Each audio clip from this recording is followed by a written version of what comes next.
Welcome to the Doo Doo Divas Smells Like Money podcast. I'm your host, Suzanne Chin Taylor, CEO and founder of Creative Raven, the firm that helps wastewater industry contractors and manufacturers unlock the power of digital marketing, AI, and PR to boost sales and opportunities. Whether it's through our online marketing and lead generation programs or providing a fully outsourced marketing department, we are passionate about helping businesses in the wastewater and civil infrastructure sectors not just survive, but thrive in today's digital world. Each episode, I'll be bringing you expert tips and strategies to help you grow and succeed. Let's dive in. Well, hello, everybody, and welcome to this week's episode of the Doo Doo Divas Smells Like Money podcast. Today, we are visiting with Danielle Wernert of Upskilled Training.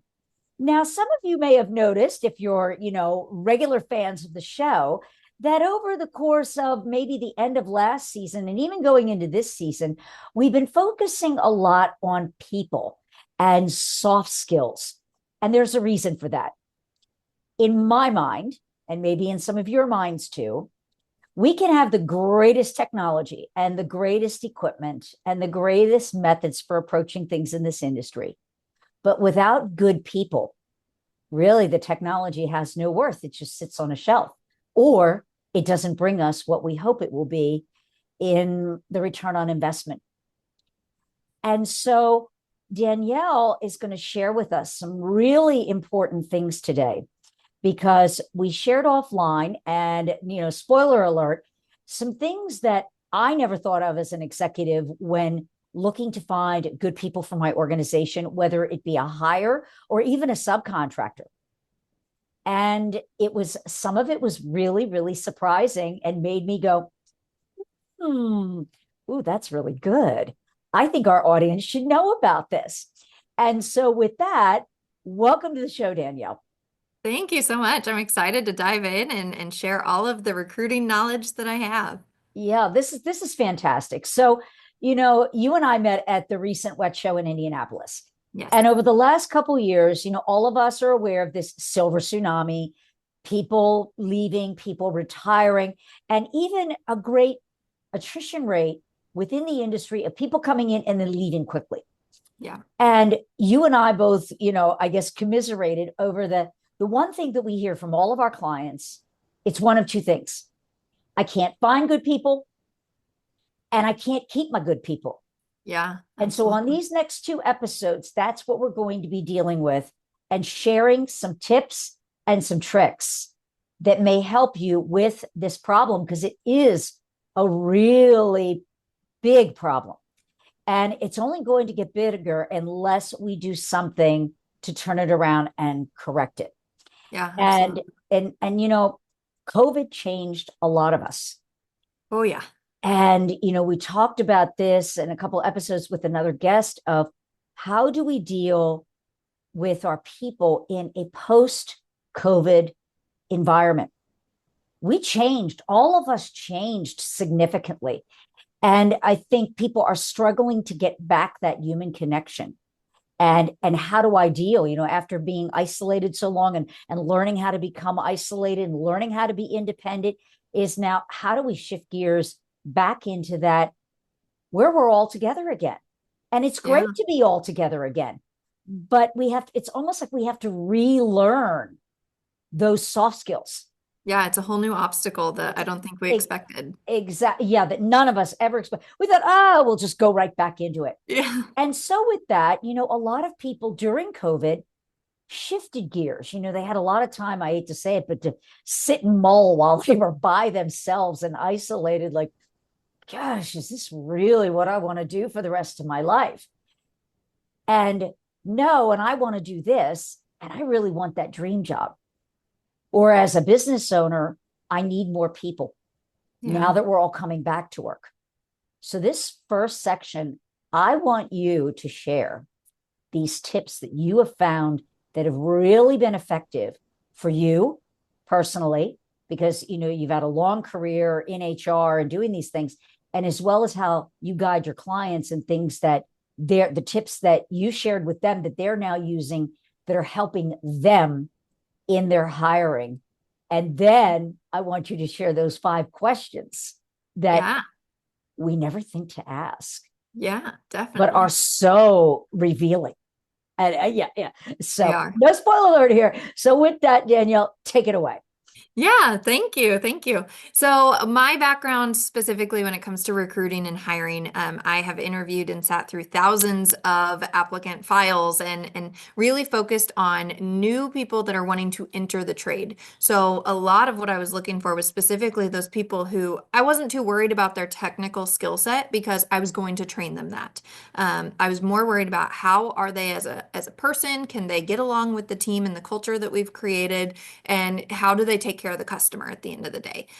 So majority of my background was in that residential experience, but I think a lot of these questions mirror across the industry in total. So I definitely have a handful of tips that I want to share, and then some awesome questions at the end that I think are really awesome you might want to add to your interview process. So, first of all, I just kind of want to preface that this is what has worked for me. It may not mean that it works for you. Some people have different preferences, Mhm. but this is just what I've found really successful in this recruiting process. So, the first thing that I really like to focus on is, if at all costs, avoid virtual interviews. I love in-person interviews for a couple of different reasons. One, unfortunately, personal hygiene is important, right? And so making sure that we're in Oh, the room and we're presenting ourselves appropriately and we're presenting ourselves professionally. That's a huge piece that in the COVID world, we learned that, we had to do virtual interviews. And sometimes that didn't always come across on screen. So that's a big piece of it. But also from a travel perspective, it's really easy what I've found for people to say, oh, yeah, 45 minutes, that's fine. I don't mind driving an hour. I don't mind driving an hour and a half. But when they come and you drive them into the office and they see where they're going to be going for the interview, some of them have honestly told me at the end, yeah, okay, that drive was way worse than I thought. I don't think this is going to be for me. So it kind of mhm. weeded that out before it ever had to become a Right. problem. So virtual is not my favorite. It works if you need it to, but I always push for in person if you can. Okay. All Yeah. right.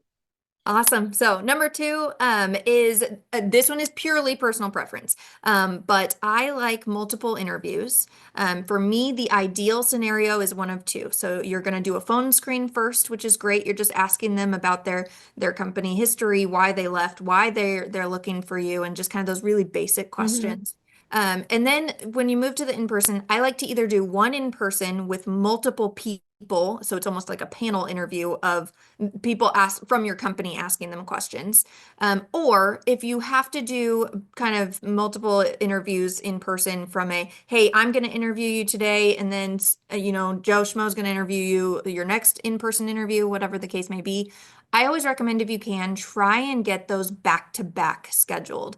For that candidate, really kind of take a moment of empathy and a moment to kind of flip the script a little bit. How many days are you asking them to take off work to come talk to you? How many times are you asking them to spend the gas money to drive out to you?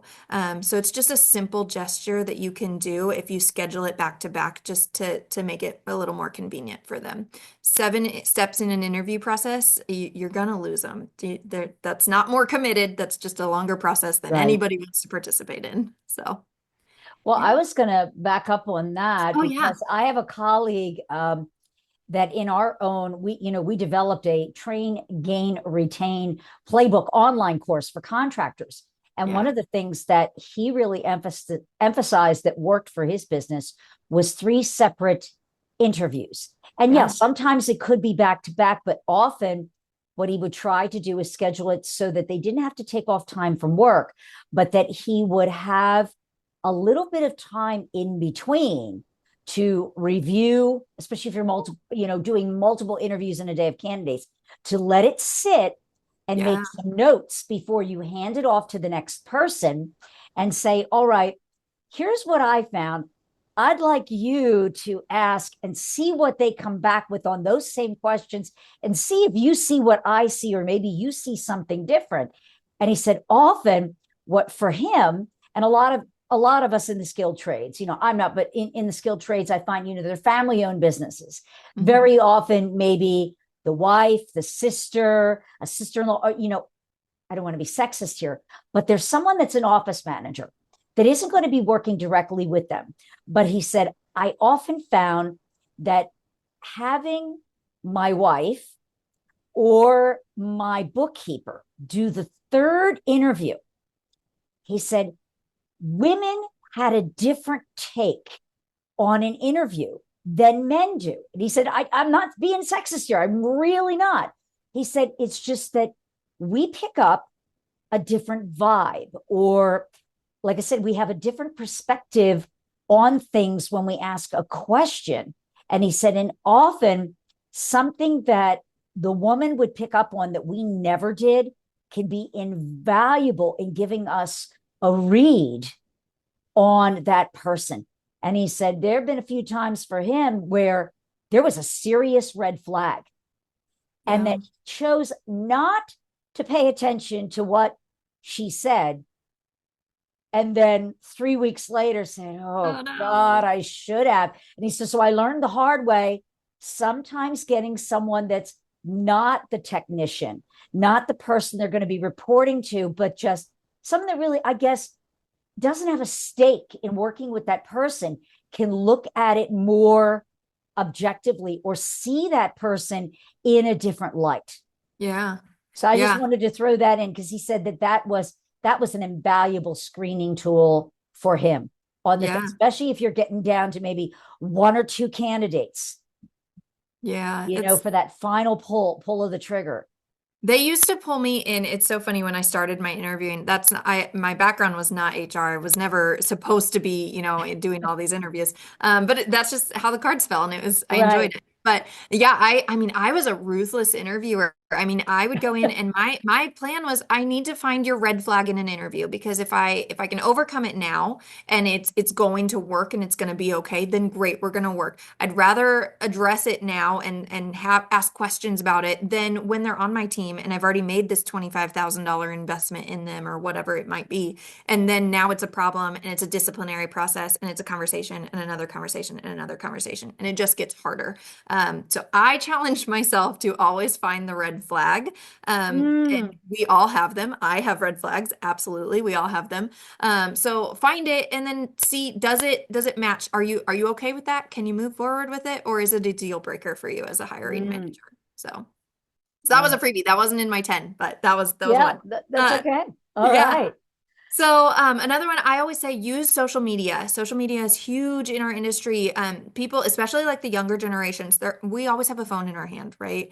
And so always, too much. But, we want to see, like, what's your company about? Don't wait until you have the position that needs filled. It should be an ongoing story of, who are you? Who is your culture? What do you do to celebrate your team and make it fun? Why do they care about you? Why do they want to work for you? That should be part of your social media strategy. Don't wait until that position's open and then scramble and be like, oh, we're the greatest company ever. Here's our list of benefits. Come work for us. So yeah, so that's another one. Another big tip, if you have some sort of training, whether if your HR hosts it and facilitates it in company, if you need to outsource, whatever the case may be, any person that is going to conduct any portion of your recruiting needs to have actual recruiting training and interview process training. We all know there's legal interview and illegal interview questions. I can tell you the number of managers that are hosting those meetings, very few of them actually know what questions they can ask and what questions they can't. They may know the one or two big ones, but there's a whole list of them. So it's your responsibility as a company owner to ensure that anybody that's hosting those trainings, anybody that's hosting those interviews has the proper training to back it up. So that's huge for me. Like, please get your managers training, because sometimes it's an accident. Sometimes those questions are asked with the best intentions of, oh, what are you doing this weekend? Are you taking the kids to the park? Well, you can't talk about their kids. And so it's like those really innocent conversations that you mean so well can really, really hurt you from a legal standpoint. So just drill that training in with your management team. Right. Because I've heard that, if there are certain questions that can give you clues, there are ways to ask the questions safely that are not going to put you in legal hot water, but will still get you the answers that you need, because it will impact if that person's going to be a good hire or not. Yeah, definitely. And there's a lot of times online too. You can find like go to SHRM, go to those trusted organizations, and you can say it says ask this, not that. So Right, if this is what you're trying to ask, you can't say it this way. If there's an appropriate alternative, it's here. Sometimes yes, there's not an appropriate alternative, and you shouldn't be asking regardless. So. right, right. Yeah. Yeah. So that manager training is huge. So, but awesome. So now I kind of jump into like the questions that I like to ask if now is a good time to kind of Yes, deep dive in those. absolutely. Yes. So I'm writing a book and I talk about this a lot in my book in the recruiting phase. There's a progression of asking the question. And so they're scenario-based questions. So the worst way to ask it is, can you handle conflict with your coworker? Yes, no. It's a closed question. It's not going to give you the Right, answer. right. So don't ask it that way. So then we go to the next level and it's like, okay, tell me about a time when you experienced conflict with a coworker. Now it's open, you're asking them to give you a story, but I actually like to take it one step further and I like to build the scenario for them. And this has done wonders in my recruiting. So I usually try to stick with 3 to 4 scenario-based questions. And so again, kind of going to that residential background, I would say, hey, you're going to your first call of the day. Your homeowner is a YouTube expert and they think they know everything about plumbing and they want to follow you around your entire call. So there you start working, they're following you, and then they start to say, well, I think I've seen it done better this way, or they think they know better in the skill. What do you do? And so now I've built the scenario. So I've already built, and I like to use very real scenarios, like take those things that have happened in your business that are like probably one off and not going to happen again, but maybe. But building that scenario before you go into that interview, you can already define the answer that you're looking for. Like, should they say welcome that homeowner to follow them along and say, hey, thank you so much. I really pride myself on the education and the training that I've had. This is how I've been instructed to do it, and just you can define the answer that you want ahead of time. So that kind of helps balance out the subjectivity of those scenario questions too. Oh, I So that's like a big one. that. I like that. Okay. Yeah. All Yeah. right.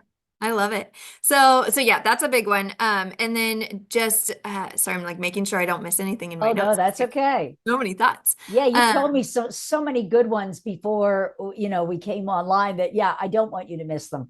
Yeah, yeah. So I had another example of another scenario question. So again, same concept. I'm building the scenario for you. So, in this one, the question I would ask my technician is, you get to the job and your customer and the environment is chaotic, and multiple children are attempting to help you during the call. They're all running up. They want to hold your hammer. They want to help.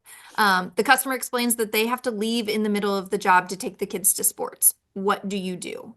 Because that's a very real call. So, what I'm looking for in that one specifically, if it helps you, is I'm looking for how did they prepare? Did they mention that they would have tried to clear communication before starting the call? So, like, did they confirm, hey, my call might be about 2 hours? Are there any conflicts that happen? Did that homeowner set those expectations, or did that technician set those expectations at the beginning of the call and prepare that homeowner for what was going to happen? So, I'm looking for preparation, and then I'm also looking for safety in that. So how do they respectfully communicate to the parent the safety boundaries to keep the children away for those dangerous situations and Mhm. things like that. So here I've built the scenario and I've defined what am I looking for. A lot of times what I've seen is candidates will kind of freeze and they'll be like, well, am I allowed to stay in the home without the homeowner there? I'm not worried about if you're following our processes yet. You don't know our rules. You don't know our processes. I'm looking for how do you take care of the customer at the end of the day. So Mm, that's been good. all right. Yeah. So some other questions that I like to really ask, and this was huge. We sometimes get tunnel vision and we say, okay, Mm, can you do the job? Okay, does the schedule work? Okay, great, you're hired. And so we don't think about sometimes the not super glamorous parts of the job. And so we assume, well, hey, you want to be a plumber, you already know about crawl spaces, so we don't even think to talk about it. So one thing that was really nice for me is I would always, again, I focused really heavily on entry level. I assumed that they knew nothing about the industry because you know what happens when we assume. So I always like to say, okay, the 3 or 4 main topics that I hit at the end of every interview is, we never promise an end time in our industry. So we work until the jobs are done. This means you'll have a regular start time, but your end time will fluctuate. Are you okay with that? That was a Mm, huge one. We were constantly, before asking that question, there were technicians all the time that were like, well, why am I always out till 7 o'clock and I have to pick my kids up at 4 and I don't have anyone else to pick them up? Well, that's not for us as interviewers. It's not our job to figure out the why they can't be there. Our job is to ask in a professional way, like, this is the expectation that we have. Can you meet that expectation? mm. So that's a big one. Another one that people don't think about in our industry is we're a 24-hour emergency service. That means that as long as the state's not shutting down the road, and sometimes even in that case, if there's sleet, if there's snow, if there's storms, we're out working in that because that's what we do. We help people in their times of need, and those are typically times of need. Are you comfortable working and or driving, if it applies, in those elements? I can't tell you how many times I've actually had candidates in the interview process stop me and say, I didn't think about driving in that. I can't drive in the snow. I can't do that. Well, thank you for letting me know, because at the end of the day, if that's what the job requires, that's what the job requires. So making sure you talk about the elements is a good one. So, another one that I liked to talk about was the environment. So, hey, we work in tight spaces. We work in crawl spaces and attics, and there are creepy crawlies, and there are sometimes raccoons, and there are snakes. That you're going to be outside in the elements. Are you comfortable, again, in this type of environment? Right. It's funny how many people tell me they're deathly afraid of spiders, but they're like, I'll squish it. It's okay. I'm like, okay, well, Or are you might be better. claustrophobic? If you're Yeah. claustrophobic, you can't be doing this job. Yeah. Yeah. And some of them don't think about it. They're like, well, I've actually never taken the door off and never looked in my crawl space. I don't even know what that would be like. It's like, okay, well, that's your homework tonight. I want you to go look at some crawl spaces and determine, is this for you? Because it's all these things that we just assume people know about our industry, but we can't just assume these, because if we assume and we don't ask these questions and they join our team, we didn't do our due diligence to prepare them for the reality and the expectations that we have for the job. Right. And in a way, by asking them those questions, they self eliminate themselves from moving on to the next level in the potential hiring process. Yeah. And Yeah. so, like you were saying earlier, isn't that better to know that up front? Then the guy may be nice, he may have the greatest attitude in the world, but if he's claustrophobic, that's great, but he's never going to be able to perform for you. Yeah. Yeah. As much as he may want to, he's just going to freeze. And Yeah. that's not to And say that, yeah, it happens. It happens. yeah, definitely. And that doesn't mean that, maybe you have 3 positions open and they applied for this one and it doesn't work. The environment doesn't work for this role, but you really like the candidate. Okay, that's your time to pivot the conversation. Say, okay, well, the role that you've applied for, that is a key piece that is required, but I have this role. I really think we're having a good conversation. Are you open to hearing about something else that I have? So it doesn't have to count them out of your company entirely, just the Right. right seat on the bus. Yes. Oh, Yeah. that makes such sense because way back in the beginning days of our podcast, I brought on a gentleman from the Why Institute, and it's knowing what someone's why is personally, why they show up in the world, what they want to do, what drives them. So you may get someone who you're advertising for a bookkeeper, and they have those skills, but they really love front facing with a customer. Their skills are helping people, making people feel good. They're going to say whatever they need to say because they need that job and they want that job now.